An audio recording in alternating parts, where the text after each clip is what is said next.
Donald Trump അധികാരത്തിൽ വന്ന ആദ്യം ചെയ്യാൻ പോണ കാര്യം കുടിയേറ്റക്കാരെ ഒഴിപ്പിക്കുക. അതാണ് അദ്ദേഹത്തിൻ്റെ മെയിൻ ലക്ഷ്യം. ഇതിൽ വിജയിച്ചു കഴിഞ്ഞല്ലോ. ഇനി കുടിയേറ്റക്കാരെ ഒഴിപ്പിക്കുക.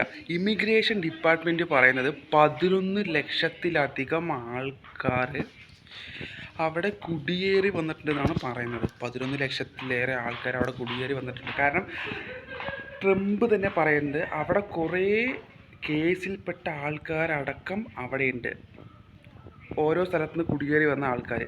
അപ്പോൾ ഈ കേസിൽപ്പെട്ട ആൾക്കാർ വന്നപ്പോൾ അവിടെയുള്ള സ്ഥലങ്ങൾക്കും അത് ബാധിക്കുകയാണ്. കുറേ കാര്യങ്ങളിൽ ഈ കേസുള്ള ആൾക്കാരും വന്നപ്പോൾ അവിടെ നശിക്കുകയാണ് ആ സ്ഥലം.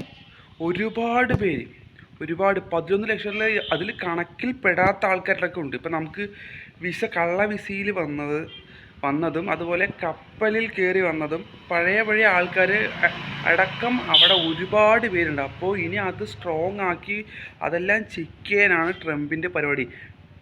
ഇനി നമുക്ക് ആദ്യം വിസ കിട്ടുന്നത് പോലെ പെട്ടെന്ന് വിസ കിട്ടില്ല. കാരണം വെച്ചാൽ ഈ ഒരുപാട് പേര് കുടിയേറ്റം അവിടെ ചെയ്തിട്ട് അവിടെ ഉള്ളവർക്ക് പോലും ജീവിക്കാൻ പറ്റാത്ത ഒരു അവസ്ഥയാണ്. അവിടെയുള്ള ആൾക്കാർക്ക് ജോലി സാധ്യത കമ്മി വരികയാണ്. അവിടെയുള്ള ആൾക്കാർക്കൊരു ജോലി ഇല്ലാതായി വന്നുകൊണ്ടിരിക്കുക. കാരണം അവിടുത്തെ ഇലക്ഷനും അവിടുത്തെ എല്ലാത്തിലും ഓരോ ആൾക്കാർ, ഇപ്പോൾ നമ്മുടെ ഇന്ത്യയിൽ തന്നെ കുറേ പേര് അവിടെ പോയിട്ടുണ്ട്. അപ്പോൾ ഇനി എല്ലാവരും അങ്ങോട്ട് വരുമ്പോൾ അവിടെയുള്ള ആൾക്കാർ എന്താ ചെയ്യുന്നത്? ആർക്കാണെങ്കിലും അത് നമുക്ക് ഇഷ്ടപ്പെടില്ല. ഒരു ലിമിറ്റിൽ കൂടുതൽ ആൾക്കാർ അവിടെ വന്ന് കുടിയേറുമ്പോൾ അവിടെയുള്ള ആൾക്കാർക്ക് അത് അംഗീകരിക്കാൻ പറ്റാത്ത കുറേ കാര്യങ്ങളുണ്ട്. അപ്പോൾ ട്രംപ് ഇനി ഈ കുടിയേറ്റം അങ്ങോട്ട് വരുന്നവരിനെയൊക്കെ സ്റ്റോപ്പ് ചെയ്യലാണ് പതിവ്. ഇനി നമുക്ക് വിസൻ്റെ റിജക്ഷൻ ഒരുപാട് കൂടുതലായിരിക്കും. ഇപ്പം നോർമലുള്ളതിനെക്കാട്ടി ഒരുപാട് കൂടുതലായിരിക്കും. കാരണം എന്തിനാണ് അവർക്ക് ഇത്ര ആൾക്കാർ? അതാണ് അവർ ചിന്തിക്കുന്നത്.